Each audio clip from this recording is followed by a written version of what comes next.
let us start with the pharmacokinetics, which is the first chapter in general pharmacokinetics. Here, pharmacokinetics, the word itself suggests the drug and the movement of drug inside the body. So we assume drug is entering into the stomach. It will be first absorbed, then it will be distributed, then metabolism will take place. In metabolism, liver will convert lipid soluble drugs to water soluble form. Then it will be excreted in urine. So from absorption we will see the bioavailability, then from distribution volume of distribution. From metabolism and excretion we will deal with clearance capacity.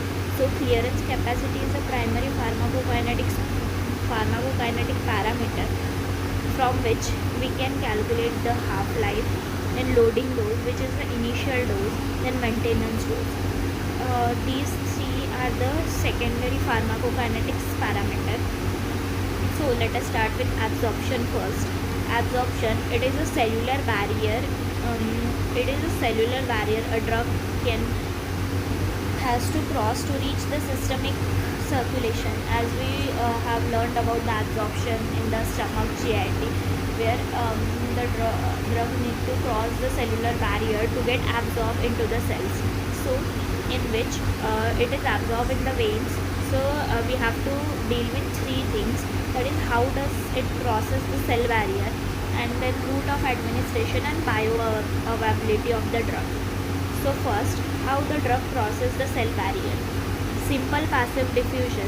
First one is a simple passive diffusion, lipid soluble drug. As we know, the cell membrane is made up of phospholipid. It will directly cross the cell barrier. Lipid soluble drug will directly cross the cell barrier. Then lipophilic drugs, that means lipid loving drug can cross. No ATP is required, no energy is required. Drug move along the concentration gradient. From here, higher concentration to lower concentration it will move, from higher concentration to lower concentration. Then second one is the aqueous diffusion, in which water soluble drug is crossing the cell membrane through the aquaporins, which are the transporter which are present on the cell membrane. Hydrophilic drug, that is water loving drugs, can cross the cell membrane. Here no ATP is required. Then aquaporin, ADH will increase the synthesis of aquaporin. Example, lithium can cross through the cell membrane through aquaporin. Then third one is a filtration. As we know, there are gaps present between the cells. So these gaps are called as paracellular spaces. Drugs pass through the paracellular spaces. Passive process, no ATP is required. It is also a passive process, no ATP will be required. Capillary endothelial cells, here we can see these are the cells and there is a space between these cells from which drug can cross. For example, the GFR, in which we can see the filtration. Then subcutaneous injection of insulin. As this is a subcutaneous fat, we give injection into subcutaneous fat. So this is a drug, and this is the endothelium of blood vessels. So endothelial cells have gap between it, so drug can cross through these gap, and which is called as filtration. So fourth one is endocytosis, that is phagocytosis. As we studied in lower classes, endocytosis means cell eating. So large proteins such as botulinum toxin, vitamin B12, the drug directly is eaten by the cell. Then transporter carrier mediated. First one is a facilitated diffusion and active diffusion. As we clearly know the difference between facilitated and active. In facilitated there will be no ATP required, and in active transport, active itself suggests it needs ATP. So the drug will move from higher concentration to lower concentration through the transporter pump. No ATP is required, and along cellular gradient. Example, GLUT4, which is present for the insulin transport. Then in the active transport, drug will be enters into the cell through the ATPase transporter pump. Required energy against concentration gradient. Example, sodium, potassium, ATPase pump, and P-glycoprotein. We will discuss about P-glycoprotein in detail. And transporter, there are two types, which requires ATP, which do not require ATP. So no ATP is required and ATP is required. Here we will have GLUT, and here that is P-glycoprotein receptors.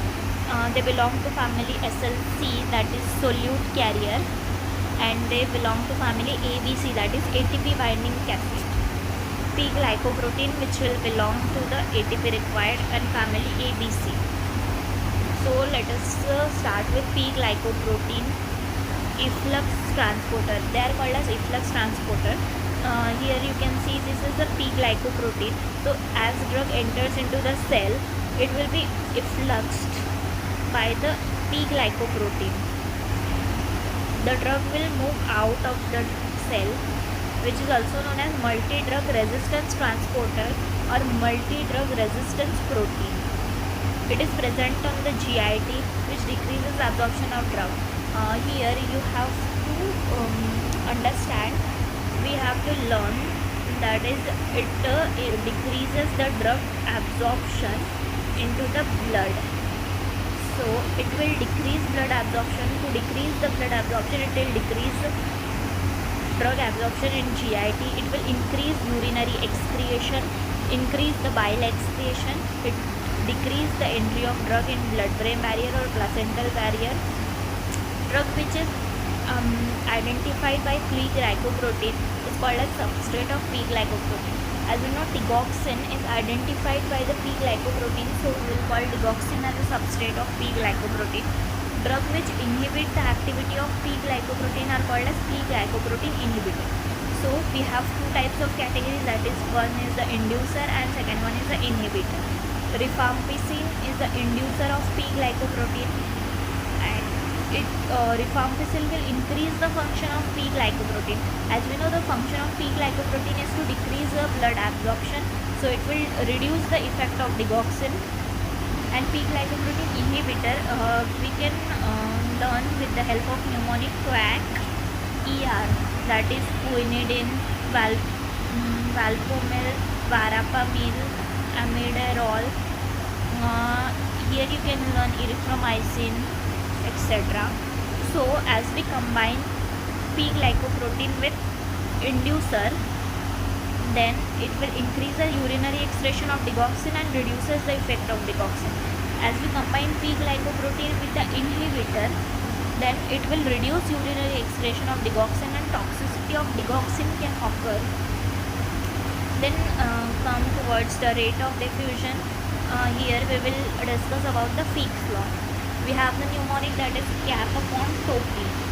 Cap, that is CAP upon topica T. So rate of diffusion is directly proportional to concentration of drug, directly proportional to area, and directly proportional to permeability coefficient, and inversely proportional to the thickness of cell membrane. Then we will discuss the simple and passive diffusion depending upon lipid solubility. 100% lipid soluble drugs are non-polar, means they are water hating species. 100% water soluble are polar. We know that the drugs which are dissociated in water are ionic, so they are strongly ionic, and these are non-ionic. They can cross the cell membrane directly. They cannot cross the cell membrane directly. Example is heparin, aminoglycosides are non-absorbed orally. So in between these drugs, these are the lipid soluble, these are water soluble, and in between we have weak ionic drugs. Then we will came towards the pK value. It is that value of pH at which a drug becomes 50% ionic and 50% non-ionic. So in the lower classes we have studied about the Henderson-Hasselbalch equation, in which we have learned pK equal to pH plus log non-ionic concentration upon ionic concentration. So here we have to learn that weak acids become non-ionic in acidic medium. So weak acid in acidic medium will become weak ionic, that is non-ionic, and weak acid in basic medium will become ionic. As we know, acid plus base will form salt. Salt, example NaCl, it is dissociated at Na plus Cl minus, so it is highly ionic. So acid and base will form ionic, and acid will form non-ionic. We have to learn that. And then for example, aspirin pKa is 3.5. That is, it is the that pH in which 50% ionic and 50% non-ionic form will exist. So it is the acidic in acidic medium become weak acid, more acidic medium so become less lipid soluble and crosses the membrane and goes into the stomach cell. In the stomach cell, pH is 3.5. pH is cell will have pH and pH will be 7.4. So it will become water soluble and trapped into the cells, which can lead to the destroy the stomach cells and causes the gastric ulcer. Then we have taken aspirin as an example. pKa is 3.5. So as we change pH of medium by 1, change in ionization by 10% is seen. Basic drugs mainly absorb from we can have this question that basic drugs mainly absorb from intestine more than stomach because it is basic. And small intestine acidic drugs are also more absorbed from small intestine as compared to stomach, as all drugs absorb from small intestine due to the greater surface area. Surface area is the main characteristic which decides the absorption. So this is the last part, that is greater percentage or greater proportion absorbed from small intestine are acidic drugs. Example of acidic drugs are phenytoin, valproic acid, aspirin, which neutralizes HCl in stomach. So here we completed our first topic, that is absorption. So in the next lecture we will deal about the distribution.